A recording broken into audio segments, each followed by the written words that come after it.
여러분, 친러시아 성향의 해커 집단이 나토와 유럽을 상대로 아주 정교한 사이버 공격을 하고 있습니다. 이들이 쓰는 비밀 병기가 있는데요. 바로 DDoCI입니다. 이건요, 그냥 프로그램이 아니라 전 세계의 자원봉사자들을 모아서 국가의 기관 시설을 마비시키는 무기인데 과연 어떻게 작동하는 걸까요? 지금부터 그 내부를 샅샅이 파헤쳐 보겠습니다. 본격적으로 시작하기 전에요. 오늘 제가 해드릴 이야기는 사이버 보안 기업 피커스 랩스에서 나온 아주 깊이 있는 연구 자료를 바탕으로 했다는 점 먼저 말씀드립니다. 자, 이 모든 공격의 배후에는 바로 노네임 05716이라는 해커 그룹이 있습니다. 이 사람들은 스스로를 핵티비스트, 그러니까 정치적인 신념을 가지고 해킹을 하는 활동가라고 부르는데요. 사실상 크렘린의 입장을 대변하고 있죠. 2022년 3월부터 네이토 회원국처럼 러시아의 비판적인 국가들의 주요 기관들을 상대로 엄청난 규모의 DDD 공격을 계속해오고 있습니다. 아니, 크렘린의 후원을 받는다는 이 사람들은 대체 누구일까요?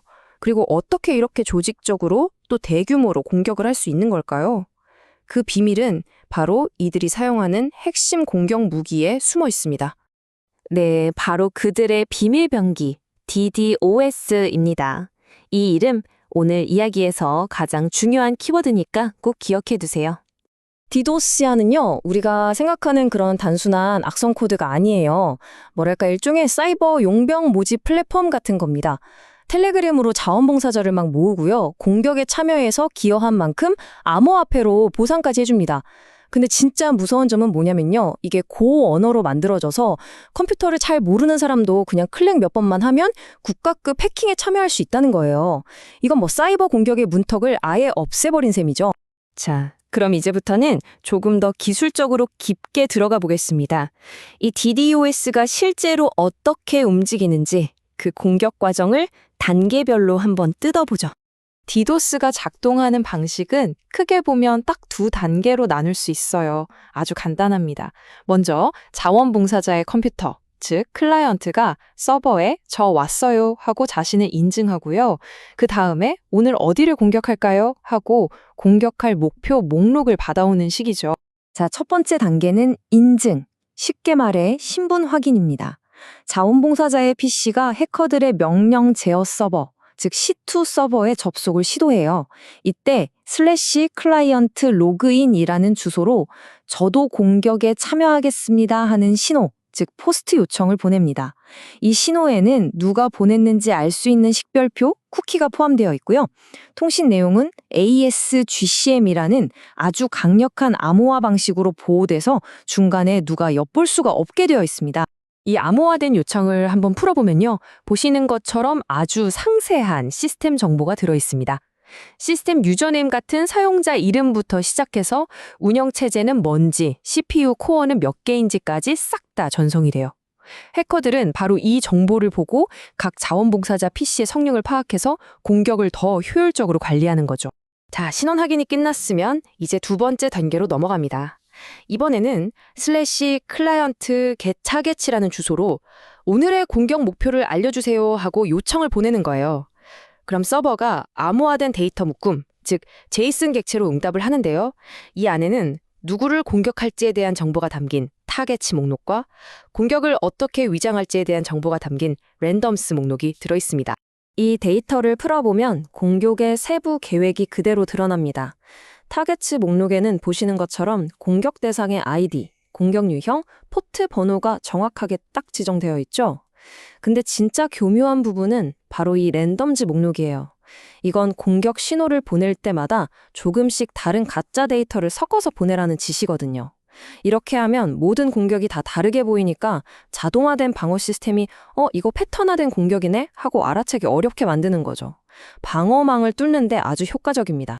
자, 기술적인 분석은 이쯤 하고요. 이제 다시 한 발짝 뒤로 물러나서 이 사람들이 그리는 더 큰 그림, 그러니까 거시적인 전략과 실제 공격 대상은 누군지 한번 알아보겠습니다. 이 사람들 인프라 운영하는 게 정말 교묘합니다. 일회용 방패막이 서버, 즉 프록시 서버를 여러 겹으로 세워서 진짜 명령 서버는 꽁꽁 숨겨놓죠. 이러니 추적이 어렵고요. 그 결과 하루 평균 50개나 되는 목표를 쉴 새 없이 공격할 수 있는 겁니다. 근데 흥미로운 점은요, 공격이 집중되는 시간이 정확히 러시아의 근무 시간이랑 일치한다는 거예요. 마치 사이버 전사들의 출퇴근을 보는 것 같죠. 그럼 이 사람들의 주된 목표는 과연 어디일까요?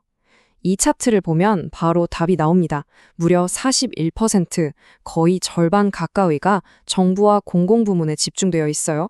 이건 그냥 웹사이트를 마비시키는 걸 넘어서 국가의 핵심 기능을 멈추려는 아주 뚜렷한 전략적인 의도를 보여주는 겁니다. 국가별 피해 현황을 보면 이들의 정치적인 동기는 더 명확해집니다. 예상하셨겠지만 우크라이나가 전체 공격의 약 30%를 차지하면서 압도적인 1위입니다. 그 뒤를 프랑스, 이탈리아처럼 러시아의 비판적인 목소리를 내는 유럽 국가들이 잇고 있죠.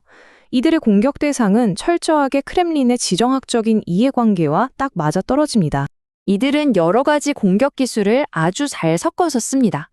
가장 많이 쓰는 엔진엑스 로리스는 소위 느린 공격의 한 종류인데요.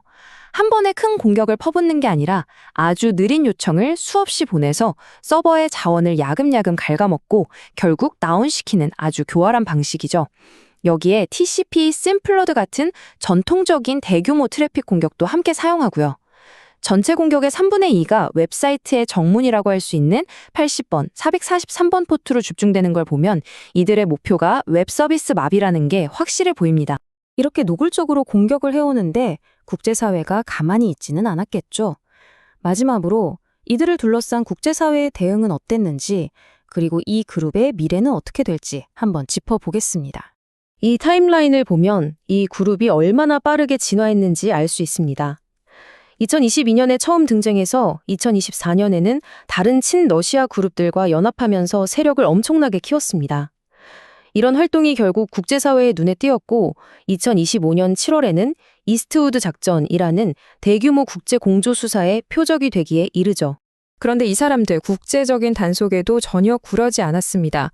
작전 직후에 텔레그램 채널을 통해서 이런 조치 따위는 무시한다면서 러시아를 위한 정보작전을 계속하겠다는 아주 당당하고 도전적인 입장을 밝혔습니다. 체포나 수색 같은 국제적인 압박 속에서도 이들은 여전히 활동하고 있습니다. 과연 국가가 대후에 있는 것으로 의심되는 이런 해킹 활동가들의 공격, 정말 멈출 수 있을까요? 이 질문은 우리 모두에게 아주 큰 숙제로 남아 있습니다. 오늘 제가 준비한 분석이 유용하셨다면요, 좋아요와 구독 한 번씩만 눌러주세요. 여러분의 작은 응원 하나하나가 저희가 더 좋은 콘텐츠를 만드는데 정말 큰 힘이 됩니다. 시청해주셔서 감사합니다.